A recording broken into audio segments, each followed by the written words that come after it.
The clock that waited. In a quiet village where nothing unusual ever happened, there stood an old clock shop at the corner of a narrow street. The shop belonged to an elder man named Mr. Dev. The shop was small, dusty, and filled with clocks of every size wall clocks, pockets, watches, and alarm clocks, and even broken ones that no longer ticked. It every evening at exactly 6 o'clock, all the clocks rang together, creating a stranger musical sound that echoed throughout the street. People said, Mr. Dev, could you fix any clock? But there was one clock he never repaired. It hugs on a far wall, large, wooden, and silent. It has was stuck at 517. Whenever customer asked about it, Mr. Dev simply smiled and changed the topic. The curious girl.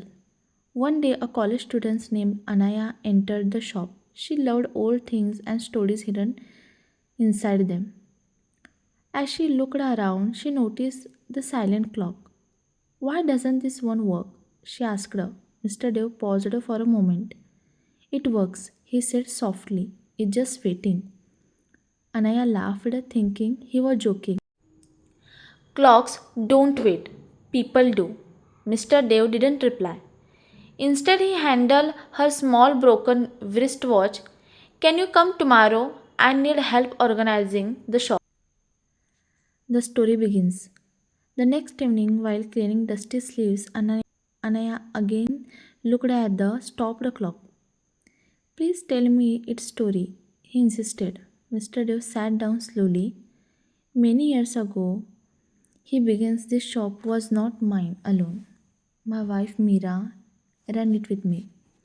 She believes clocks were not machines. They were memories. He smiled faintly. She used to say every ticking second carries someone's laughter, someone's hope. Anaya listened quietly. One rainy evening, he continued, Meera left the shop to buy flowers. She promised her she could return before sunset. His voice became softer, but he never come back.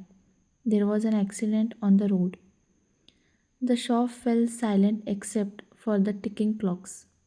The moment I received the news, he said, pointing at the large clock, was exactly 5:17. He stopped that clock himself.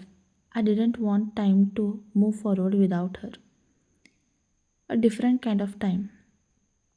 Day passed and Anaya continued helping at the shop. She noticed something unusual. Customers didn't just come to repair clocks, they come to talk. Someone shared happy memories, some sad ones.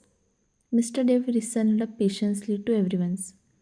Why do people tell you their problems? Anaya asked one day. Mr. Dev smiled because clock remind people that time is limited. When they hear ticking, they remember what truly matters. Anaya thought about her own life, always rushing, always worrying about the future, never enjoying the present. The boy with no time. One afternoon, a young boy entered the shop carrying a cheap plastic watch. It stopped, he said nervously. My father gave it to me before leaving for work abroad. Can you fix it? Mr. Dev examined it carefully. It can be repaired, he said, but tell me why it is important. The boy replied, because when I look at it, I feel like he is still here. Mr. Dev repaired the watch for free. After the boy left, Ananias noticed tears in our old man's eyes. Memories, he whispered, are the real batters of time. The question. One evening, as the clocks rang 6 o'clock together, Anaya asked her gently, do you really want time to stay at 517 forever? Mr. Dev didn't answer immediately.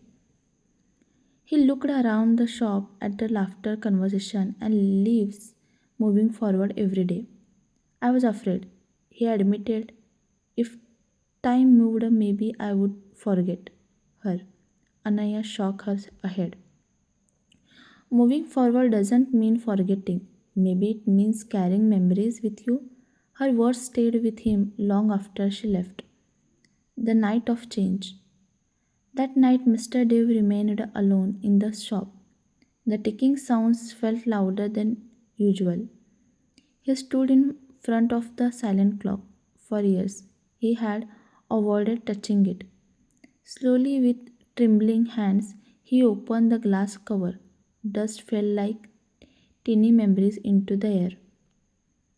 He repaired the mechanism carefully, cleaning gears, adjusting spinning, and winding it gently. For a moment, nothing happened. Then, tick, a single sound filled the room. Tick, tick, tick. The hands moved past 5:17. Mr. Dave closed his eyes, tears falling, but this time he smiled. Time didn't take you away, he whispered, it carrying you with me. A new morning, the next day Ananya entered the shop, froze. The big clock was working. What changed? She asked. Mr. Dev looked peacefully lighter than before. I realized something, he said. Time never waits for us, but it gives us changes again and again. From that day onwards, the shop felt brighter, the clock still ticking, but now they sounded hopefully instead of lonely. And every evening at 6 o'clock, when all the clocks rang together, Mr. Dev would you look at the moving hands and smile not at past he lost, but at the time he still had. Here's the story end. Thank you.